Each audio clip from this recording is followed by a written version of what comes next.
उनके घर को भी भूमाफियाओं ने तोड़ करके कब्जा करने का काम किया है। वो आ रही सरकार, हेमंत सोरेन की सरकार पूरी तरह से नंगा नाच हो रहा है, तांडव हो रहा है। और इसके पीछे कौन है, इसकी जांच सीबीआई से हो जाए तो पता चल जाएगा कि कौन कौन किस प्रकार से भूमि घोटाला में संलिप्त हैं। राज्य की सरकार के पास अगर हिम्मत है, थोड़ा भी दमखम है, तो वो सीबीआई से सारे प्रकरण को जांच करने की अनुशंसा करें। संख्या में भूमाफिया एक्टिव हैं जो अवैध कब्जे कर रहे हैं। देखिए, जो खबरें आ रही हैं वो आप सबसे वाकिफ हैं। जो भू माफियाओं को संरक्षण और समर्थन कौन दे रहा है, ये भी झारखंड की जनता जानती है। अफसर, नेता, सत्ताधारी दल, ऐसे लोग मिल करके भूमि घोटाला करने का काम किया। उतना ही नहीं, सेना की जमीन चली गई। और अब तो हम कह सकते हैं कि इस राज्य में आपने देखा होगा कि एक सुप्रीम कोर्ट के सम्मानित पूर्व न्यायमूर्ति, उनकी जमीन के को भी माफियाओं ने छोड़ा है। हमारे लिए वो सम्मानित व्यक्ति नहीं है, वो एक माइलस्टोन है झारखंड के लिए। इकबाल साहब की इकबाल चलती थी, उनके शोहरत थी। और शोहरत इसलिए था कि वो उनकी प्रतिभा थी। और उनके घर को भी भूमाफियाओं ने तोड़ करके कब्जा करने का काम किया है। वो आ रही सरकार, हेमंत सोरेन की सरकार गई। ऐसी सरकार चलती है क्या? इसलिए बड़ा दुर्भाग्य है भूमाफियाओं का। शैतानियत, करतूत पूरी तरह से नंगा नाच हो रहा है, तांडव हो रहा है। और इसके पीछे कौन है, इसकी जांच सीबीआई से हो जाए तो पता चल जाएगा कि कौन कौन किस प्रकार से भूमि घोटाला में संलिप्त हैं। राज्य की सरकार के पास अगर हिम्मत है, थोड़ा भी दमखम है, तो वो सीबीआई से सारे प्रकरण को जांच करने की अनुशंसा कर दें। क्या ईडी की जो जांच चल रही है जमीन स्कैम से संबंधित, उसमें डर नहीं है? ना अधिकारियों में डर दिख रही है, ना ही भूमाफियाओं में। देखिए, इन लोगों को लगता है कि कानून नाम की कोई चीज़ नहीं है।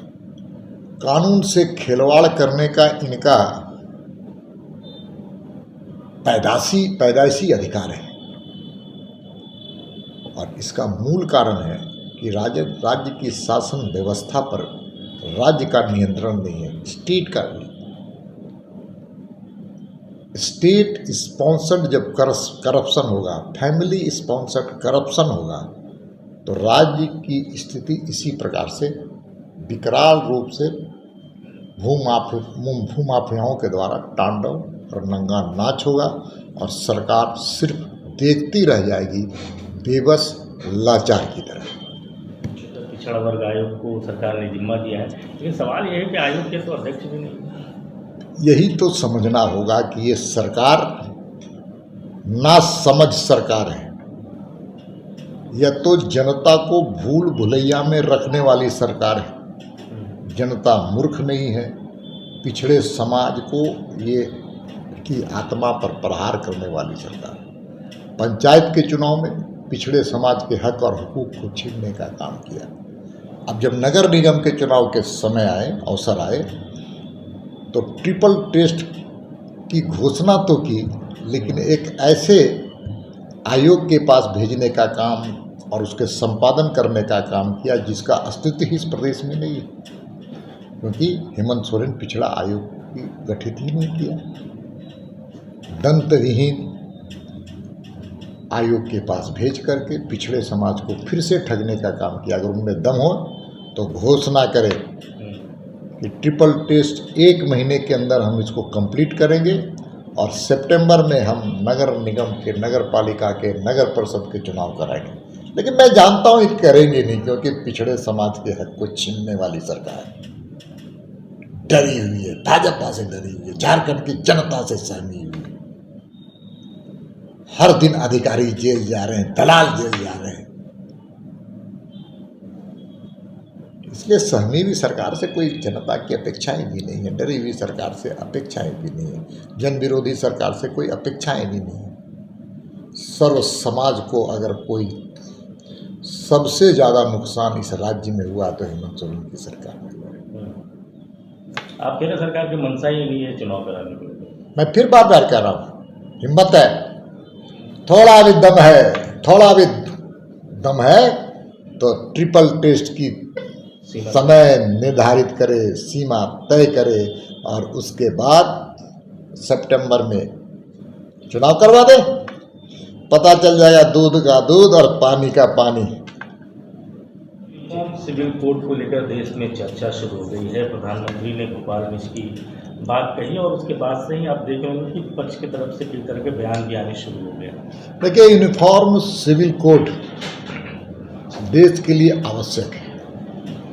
एक देश में एक विधान, एक कानून और एक संविधान होना चाहिए और इसलिए देश के 141 करोड़ जनता के लिए एक ही तरह का व्यवहार, एक ही प्रकार की नीति और एक ही प्रकार के कानून होने चाहिए। डॉक्टर भीमराव अंबेडकर जो संविधान के निर्माता थे वो भी इसके पक्षधर रहे, लेकिन कांग्रेस सत्ता में आई और सत्ता में आने के बाद तुष्टीकरण के राजनीति के कारण वोट बैंक उनके लिए जीवन का प्रथम और अंतिम लक्ष्य था, जिसके कारण देश को काफ़ी नुकसान उठाना पड़ा। दुनिया के किसी देश में अलग अलग कानून नहीं है।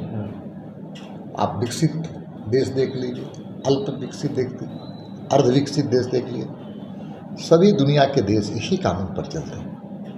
विपक्ष कह रहा है 2024 का ये चुनावी एजेंडा है। विपक्ष घबराई क्यों हुई, डरी क्यों हुई है, सहमी क्यों हुई है, लाचार क्यों है? लंगड़ी बैसाखी पर क्यों चल रही है? बैसाखी पर चलने के बावजूद भी आज लक्ष्य नहीं उनको पता है। इसलिए विपक्ष नाम की कोई चीज़ नहीं है इस देश में।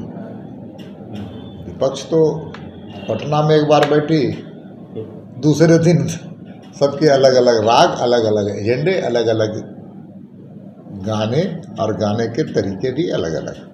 बायोम जो है मेडिकल प्रिपरेशन का एकमात्र संस्थान जहां है complete digital classrooms, video lectures, student tracking system, library facility and 100% result oriented rankers batch. Biome, Hinoo एवं नगरा टोली, रांची।